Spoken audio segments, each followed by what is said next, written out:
Hey, what's up, guys? Tyson Deskins of 419 Golf, where I elevate your performance with data driven feedback. In today's video, I'm going to talk about the number one reason that your trail arm is causing your slice, and I'm going to give you the most simple fix that will get rid of that slice forever. You're going to want to stick around. Let's get into it.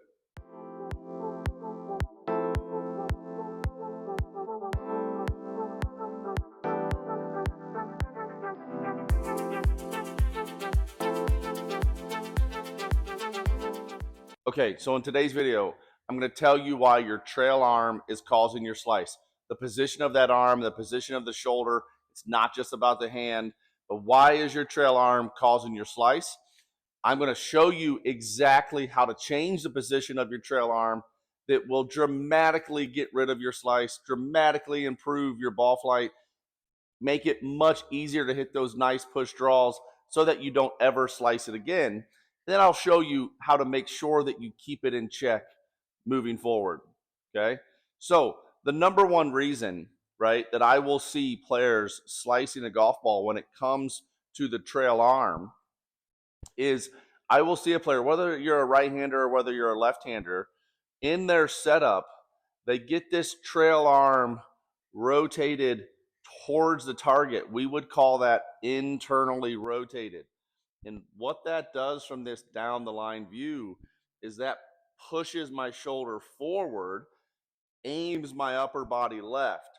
So if we then look at the elbow position, that elbow gets really high and away from our body.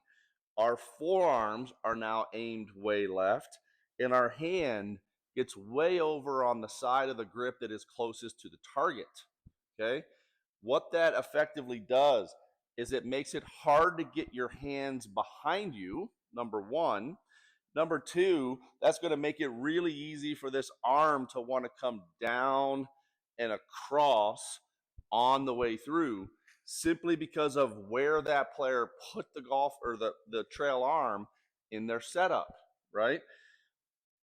Trail hand closer to the target, trail shoulder closer to the golf ball, trail elbow away from the body.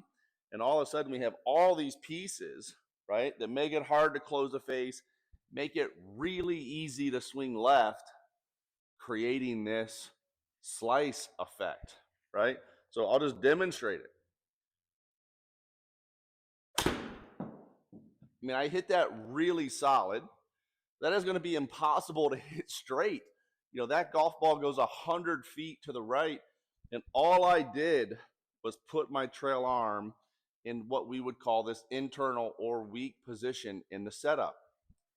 Okay, so the fix, and again, this is honestly, in my opinion, very simple. You know, one of my mentors in golf instruction is Scott Cowks, who I think is one of the most intelligent people when it comes to anatomy and the placements of joints in our body or in our setup to help us hit the golf ball much better.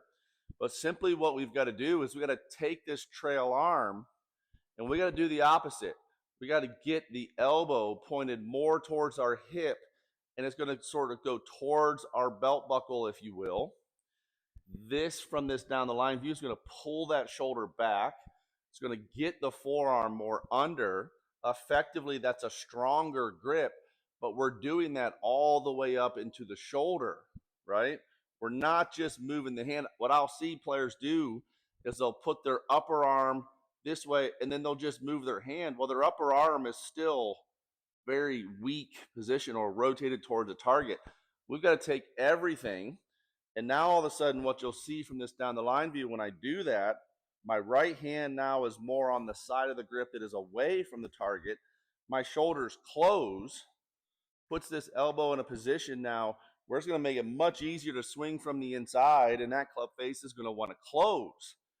And all we did, right, effectively was change that trail arm position to give ourselves a chance to get this arm working more this way versus getting that arm working more across us in this slicing motion. And you're going to be amazed at how quickly this changes the strike of your golf ball, the ball flight. So just going to demonstrate it here.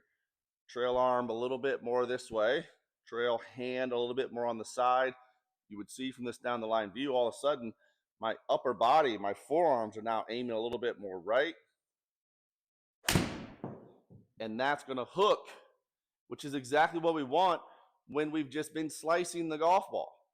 Okay. And then for you, and I say this to every golfer, right? Now it's a matter of, how much of that do we need to get the desired ball flight that we're looking for? Because just like we don't want to slice it, we don't necessarily want to hook it either, right?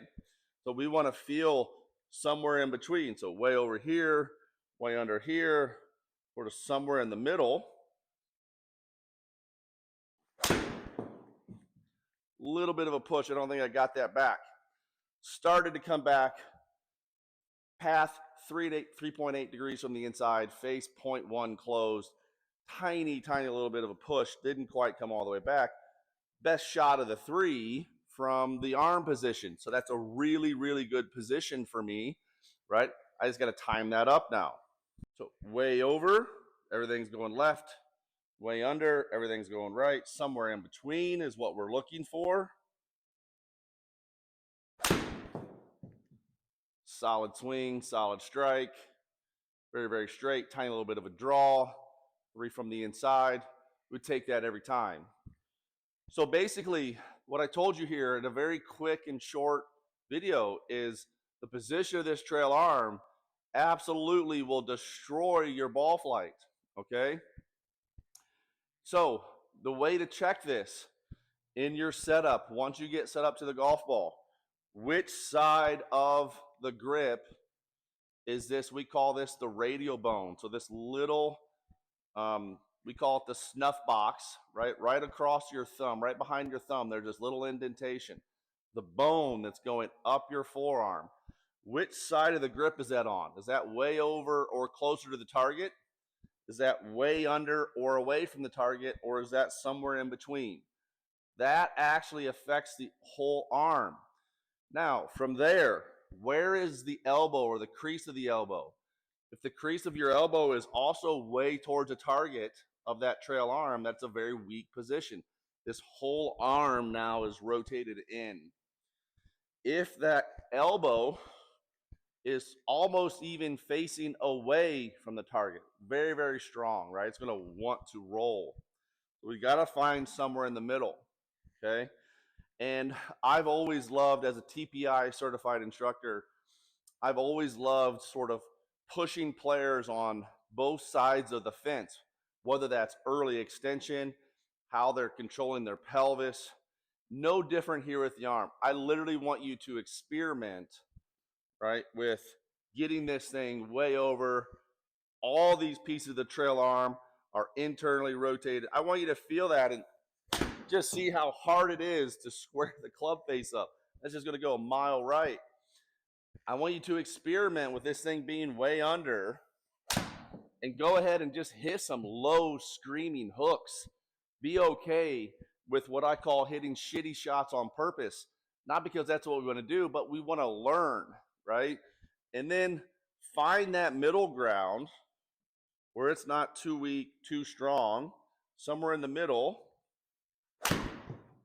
And we're just trying to then make a solid swing so that we can feel all sides of the equation. And there might be a day where you need to cut a shot because of a tree or a bush or whatever. Now you know you can sort of turn that arm towards the target, make it harder to close the face. Or we need to hook one, we need to get that thing way under. It will really help you, okay? So in the video, sort of just told you why your trail arm is sort of ruining your ball flight, okay? I showed you the fix, and I showed you how to check it, and I sort of gave you permission, if you will, to explore both sides of the fence. So again, if you like that video, do me a favor, hit the like and subscribe button. I truly appreciate all you guys tuning in. Any questions, leave them down below. I'll see you soon.